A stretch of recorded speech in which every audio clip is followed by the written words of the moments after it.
Hi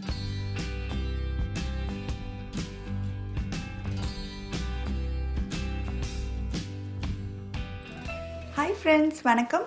welcome to Shanu சமையல். இந்த வீடியோவில் பீர்க்கங்காயை வச்சு ரொம்ப சுவையான ஒரு மிளகு கூட்டு எப்படி பண்ணுறதுன்னு பார்க்க போகிறோம். பீர்க்கங்காயில் வந்து நிறைய விதமான ரெசிபிஸ் பார்த்துருக்கோம். ஆனால் இந்த மிளகு கூட்டு வந்து நம்ம ஃப்ரெஷ்ஷாக மசாலா அரைச்சி செய்ய போகிறோம். அதனால டேஸ்ட் ரொம்பவே வித்தியாசமாக இருக்கும். இது வந்து நம்ம டைரெக்டாக சாதத்தில் போட்டு பிசைஞ்சு சாப்பிட்றதுக்கும் ரொம்ப நல்லாயிருக்கும். அது தவிர வந்து ரசம், சாதம், காரக்குழம்புக்கெல்லாம் சைட் டிஷ்ஷாகவும் வச்சுக்கலாம். செய்கிறது ரொம்ப ஈஸி தான். வாங்க எப்படி பண்ணுறதுன்னு பார்க்கலாம்.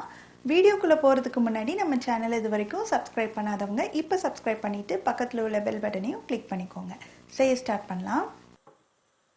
1/4 கப் அளவுக்கு பாசிப்பருப்பை நல்லா கழுவிட்டு ஒரு 15 நிமிஷம் ஊற வச்சுருக்கேன். இப்போ இந்த தண்ணியோடைய இந்த பேனில் சேர்த்துடலாம்.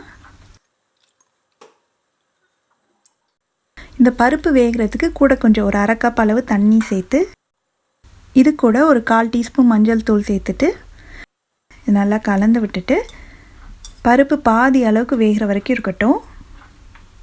இப்போ பருப்பு வெந்துட்டு இருக்கும்போது இந்த கூட்டுக்கு ஒரு மசாலா ரெடி பண்ணணும். அதுக்கு வறுத்துடலாம். இந்த பேனில் 2 டீஸ்பூன் எண்ணெய் சேர்த்துட்டு எண்ணெய் சூடான உடனே 2 காஞ்ச மிளகாய், 1 டேபிள் ஸ்பூன் அளவுக்கு கடலைப்பருப்பு, 1 டீஸ்பூன் கொத்தமல்லி விதை, 1 டீஸ்பூன் மிளகு, 1/2 டீஸ்பூன் சீரகம், இது எல்லாத்தையும் நல்லா அந்த வாசனை வர அளவுக்கு கருகிராமல் வறுத்துக்கணும். பருப்போட கலர்லாம் நல்லா பொன்னிறமாக மாற அளவுக்கு இதை வறுத்துக்கணும். இந்த அளவுக்கு வறுபட்ட உடனே நான் ஒரு 3 டேபிள் ஸ்பூன் அளவுக்கு தேங்காய் துருவல் சேர்த்துட்டு அதையும் லேசாக 1 நிமிஷம் மட்டும் நல்லா ஃப்ரை பண்ணிவிட்டு ஸ்டவ் ஆஃப் பண்ணி இது நல்லா ஆற வச்சிடலாம். இப்போ பார்த்திங்கன்னா பாசிப்பருப்பு பாதி அளவுக்கு வெந்திருக்கு. இந்த ஸ்டேஜில் நம்ம காய் சேர்க்கணும். நான் 200 கிராம் அளவுக்கு பீர்க்கங்காயை தோல் சீவிட்டு இந்த அளவுக்கு துண்டுகளாக கொஞ்சம் பெரிய துண்டுகளாக நறுக்கிக்கலாம். ஏன்னா காய் வெந்த உடனே ரொம்ப சின்னதாயிரும். அதனால் ஓரளவுக்கு பெருசாக நறுக்கிக்கோங்க. இது சேர்த்துட்டு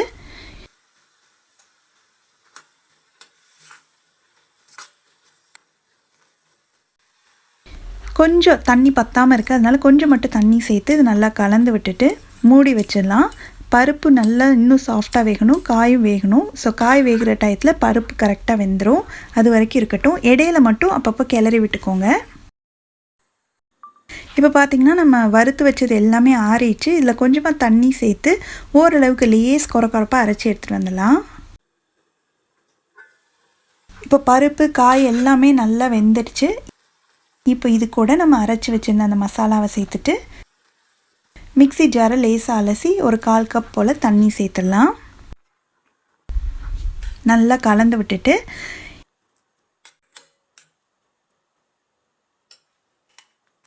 இதுக்கு தேவையான அளவு உப்பும் சேர்த்துட்டு நல்லா மிக்ஸ் பண்ணி விட்டு ஒரு 2லேருந்து 3 நிமிஷம் இருந்தால் போதும். ஏன்னா நம்ம எல்லாமே வறுத்து தானே அரைச்சிருக்கோம். அதனால் அதோட பச்சை வாசனை சீக்கிரமாகவே போயிடும்.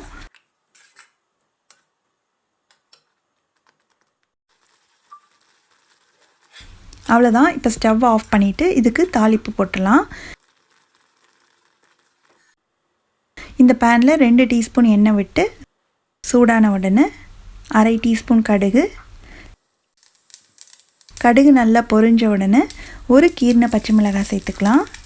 கூடவே கொஞ்சமாக கறிவேப்பிலை, ஒரு 1/4 டீஸ்பூனில் பாதி அளவுக்கு பெருங்காயத்தூள், ஒரு 4-5 சின்ன வெங்காயம் பொடியாக நறுக்கி சேர்த்துட்டு இது எல்லாத்தையும் நல்லா வதக்கிட்டு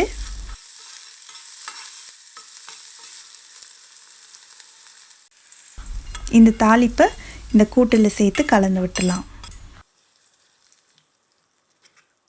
அவ்வளோதான். ரொம்ப சுவையான ரொம்ப சத்தான பீர்க்கங்காய் கூட்டு ரெடி ஆயிடுச்சு. நீங்களும் இந்த ரெசிபியை கண்டிப்பாக வீட்டில் ட்ரை பண்ணி பார்த்துட்டு எப்படி வந்ததுன்ற கமெண்ட்ஸை மறக்காமல் ஷேர் பண்ணுங்கள். தேங்க்ஸ் ஃபார் வாட்சிங்.